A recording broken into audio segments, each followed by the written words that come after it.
What's up, Cerebral NFL fans? This is Steve here with Gate City Sports Media Company, and I'm here to tell you about the completion of the quarterback tracking guide. Listen, I love this guide. This is something I worked hard on, guys. This is going to help you see the game at a different level. We go everything from the possession number to the play number, from the starting to the ending field position, who the personnel groupings are on the field. Are they in 0 personnel, 11, 12, 21, 22 personnel? We talk about who are the running backs on the field, the tight ends, the wide receivers, the quarterback under center. Is he in shotgun? What is his drops? Are we 0-stepping? 1-step, 3-step, 5-step, 7-step? Play side versus the back side of a play here. And then we talk about the play description. Listen, this has everything you'll need, guys, to take really good notes on a football game, especially if you're breaking down, draft season right now, college prospects. This is a great gift for anyone who's a mega football fan here. I got this in an Eagles-only kind of version to it, but also got it in a general NFL version just for, my members here that are not necessarily Eagle fans, but fans of the channel. All right, y'all, link is in the description below. Thank you, guys. What's up, Cerebral NFL fans? My name is Steveheitter. This is Gate City Sports Media Company. Today's topic, we're going to talk about a draft profile for University of Minnesota, edge rusher, rush end, however you want to label that, guys, Boye Mafe. Interesting young man. So the Senior Bowl kind of measurements came back, and we've learned a little bit about some of these prospects, right? We finally get some of the first official measurements on some of these prospects. And Boye Mafe's, physical stature adds a lot of intrigue here, guys. He measured out at 6'3", 255 pounds, had 9.68 inch hand size, had 33 and a third, a little over a third inch arm length, and then he also had over an 81-inch wingspan.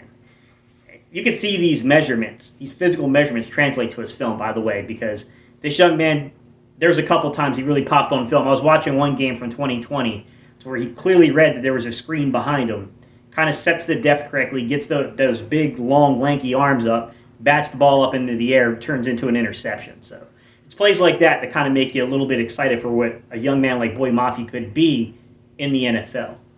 Now, I will say right from the jump, guys, there's going to be kind of this internal debate over, is Boye Mafe a 34 rush end linebacker, or is this more of a stand-up joker inside of a 43 scheme?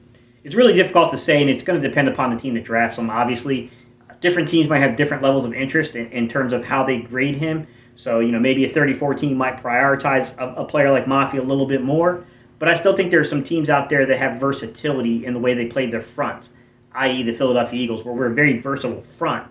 And a guy like Boye Mafe kind of helps you out a lot. This young man is a tremendous athlete. I mean, going back to some of his, the freak list they do, he made the freak list one year for just, a ridiculous, high-end 4.5 40 from a defensive end.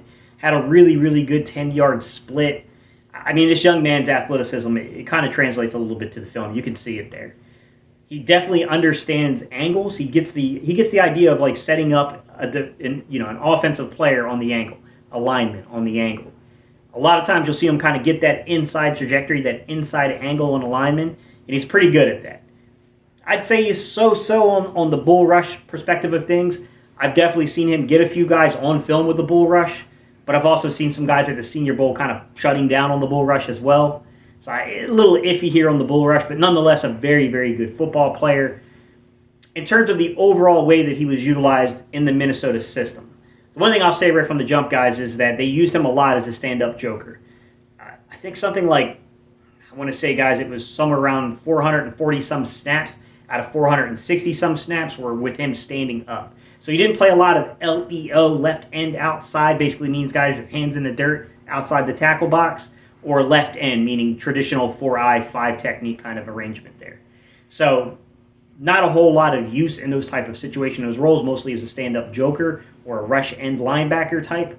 But nonetheless, a very explosive football player that I think whether you're a 43 team, you're a 34 team, and certainly if you're a hybrid front, you're going to have a ton of interest in Boye Mafe. I definitely think this is a young man I could see exceeding the expectation and going earlier in day 2 than what some people may expect, to be quite honest. To talk about where he stood out amongst the rest of this class, which is a very deep and heavy pass rushing class. There are only 3 other players who had higher graded PRP rates, so pressure rate percentages.